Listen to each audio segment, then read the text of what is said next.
Follow this road and you'll reach Rome, as long as you don't mind a little sea travel, but the road is paved by Roman engineers. I first arrived here in Alorna, marching in with the 7th, a Roman cohort, and it was a typical barbarian spring day in the year of our Emperor, Philip. Indeed so, Clodius. It was around 247 when you and your small contingent of Roman soldiers drew up, stamping to a halt outside the basilica, the civic heart of any town, the civic structure that controlled the great uncivilized barbarian masses for the good of Rome and for the good of the empire. But even here, in the smallest outposts, great happenings happen. And so our tale begins. Salve, officer. Your business? Greetings, soldier. Scrolls, tablets, sestertii to ease the progress of the magistrates. Also something for the local farmers to try out. An asparagus seed. I trust our billet tonight is warm and comfortable. The best, sir. You'll find it at the side of the Turk. It's a feast of Lares Pastates, and we plan to celebrate like Odysseus after the battle with the undead, as we're right on the crossways, sir. Grazie, soldier. But your next trip is to the haircutter. We don't want our infantry mistaken for barbarian Britons, or beards and body paint. No, sir. Agreed, sir. Smooth as a baby, sir. By dawn, sir. Festes, after his duty, hustled down to Hertha to get his hair cut. He preferred her cutting his hair to the army barber, because the army barber was resistant to a cuddle. The visitors went to the Turks and, after a wash and a shave, with a drink in hand, began a song. Centurions and sirs, they like to see you march. They march from dawn to dusk, you see, 'cause marching is a lark. We march across your forum, 'cause marching is our craft. But after beans and bully beef, it's tricky not to sin, dex sin. Move, dex index, Killy-ho. Now, marching to the east, we've trod exotic sands. We've had it in our eyes and ears from most exotic lands. We march into the west, in most parts of Spain, but blisters, boils and skin disease will most cause you sin, dex sin. Move, dex index, Tiddly-ho. The beds in which we lay are hard as iron nails. The bedding is no softer than relaxing on a rail. It's interesting to question that sponge is soft as cotton, but not for pillows for our ears, we use it for our sin, dex sin.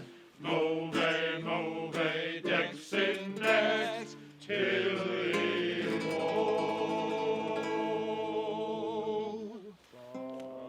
Now, ladies, gentlemen, slaves and free, we haven't yet listed the most dangerous, the most iniquitous, the softest yet deadliest, and most dangerous foe in the Empire known to us decent squaddies. To us gentle, humble, kind and affectionate, peace-loving, peacemaking soldiers. Girls! Index sin, move, dex index, Tilly-ho.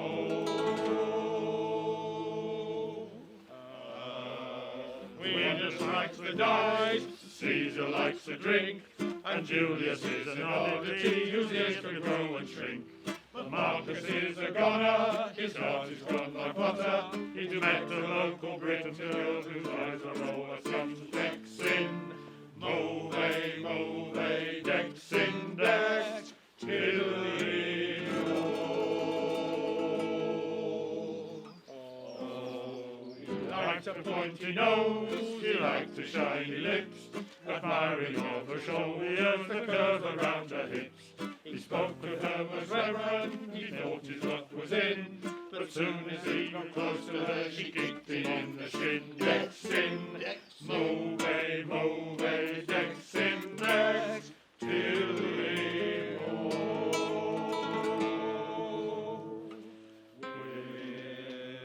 marching out for empire, we're marching out to Rome, to civilise the British tribes and bring their taxes home. Alone and maybe boggy, the fog along the river, but socks and sandals and a vest, socks and sandals and a vest, socks and sandals and a vest, will stand you and deliver.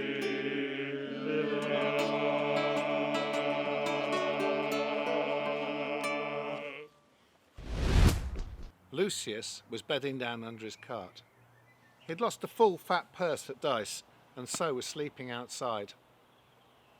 "Never mind, Caesar," he mumbled to his ox, as he gave him water before bed. "It's water for the ox, and poor fortune for the waggoner. But tomorrow, fortunes change. For by Jupiter, best and greatest, I have a customer for that high-priced sailing ware."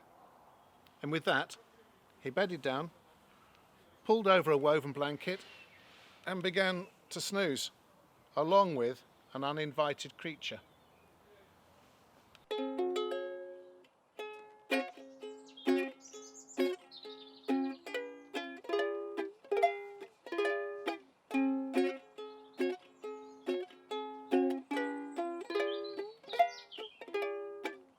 Here as I lay beneath my cart, the foggy night dims out the stars.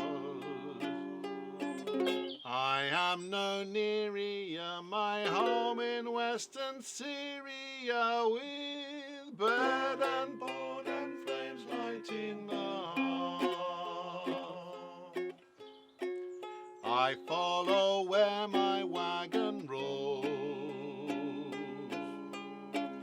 My cart is full of pots and bowls. My best is Samian, where my price is high, but always fair, 'cause Samian is the best you'll ever own. Tomorrow's trading brings me gold, with all my Samian pots are sold. My dream's reality, I hope with all sincerity. What's this? Out, hound, out! Exi canis exi! Canis horribilis! Canis infinesimus! Exi canis exi! Perhaps my dreams are safer left on hold. Are safer left on hold.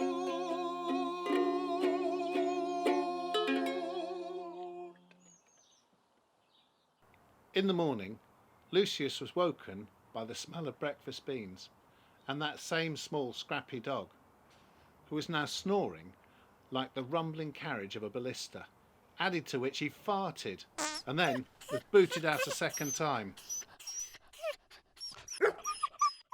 Lucius began to set up his stall of pottery. Alongside him were carpet sellers, fruit sellers, cloth sellers, wooden bowl sellers, leather sellers, knife sellers, spice sellers, wine sellers. At least today he knew he definitely would sell. That posh woman, administrator's wife, she'd ordered a whole crate of red Samian ware. Gorgeous, with decorations all the way round. Stories of the gods, the deeds of the heroic, decorations like this.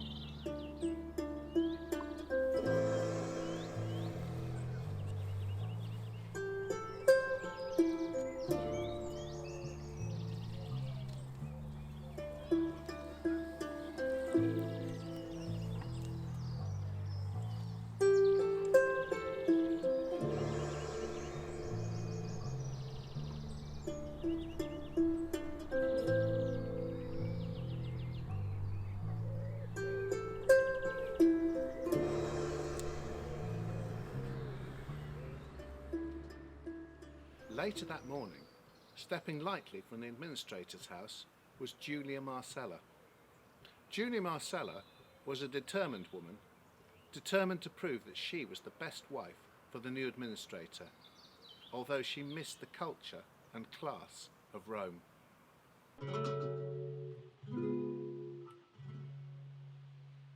Oh, Freya, my maid, I call you hide, it makes me despair. So, Freya, my girl, you've slipped like a sprite. Oh, Freya, my maid, invisible just like the air. Flown Freya, my girl, like bats in the night. You call this a home fit for a civilized bride, a bride with some class and sisters of renown. The climate is damp, it penetrates my soul deep inside, with customs bizarre. Oh, how I yearn for Rome. Why, Juno, my faith is shaken and it makes me despair. So, goddess Juno, you've come to my plight. Why, goddess Juno, invisible just as you were. So, goddess Juno, rescue my plight, rescue my plight, rescue my plight.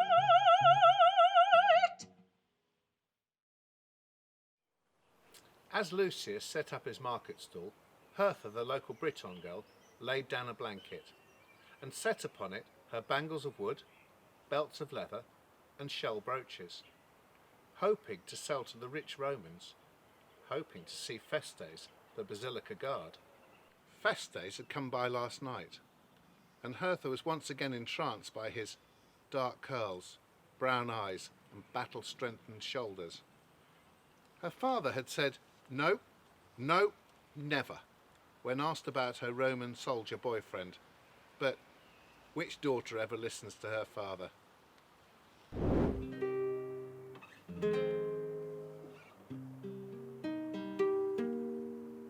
Go take a strip of animal skin and strip it cross with blade of steel, so fine and thin, with strength within, without it so seeming strong. Then take the strips of animal skin and wrap it round a bobbin reel, so fine and thin, with strength within, without it so seeming strong. Go stretching and weaving and twisting and plaiting, and lash it with your lover's hair. Take the braided wrist bangle and wrap it and bless it and gift it with delicate care. Go meet your love from sky above, to witness to your woven tale a story writ in leather strips, without it appearing long. Go ask your love from sky above, to witness to your woven tale, to choose to stay or go away, sojourning the fine, thus joining the fine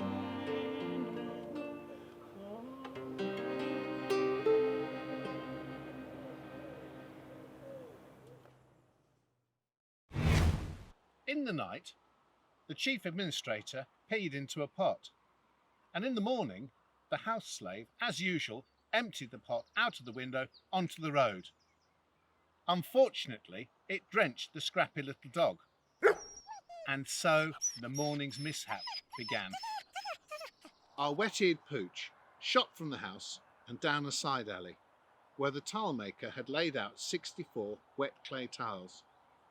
Luckily, it only stepped on one tile and left one paw print. Unluckily, it spooked the skittish white horse that belonged to the Roman officer, that roared, reared and rampaged across the forum, scattering all the belongings of Hertha on her blanket. Luckily for Lucius, the horse missed the pottery stall and charged off. Unluckily, the little scrappy dog cocked his leg against the ox, who roared, reared and rampaged straight into Lucius, his stall and all his fine Samian ware. Who could believe the havoc and carnage created by one small scrappy dog?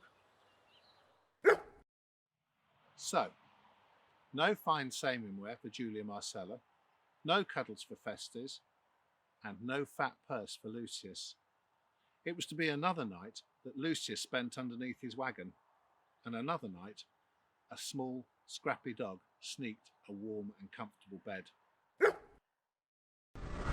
Just as Alorna is a small town connected to an empire and its beating heart Rome, perhaps small occurrences lead to big happenings, and large events are marked by a pile of broken dishes and a single paw print. A footprint in history, a moment forever saved in time.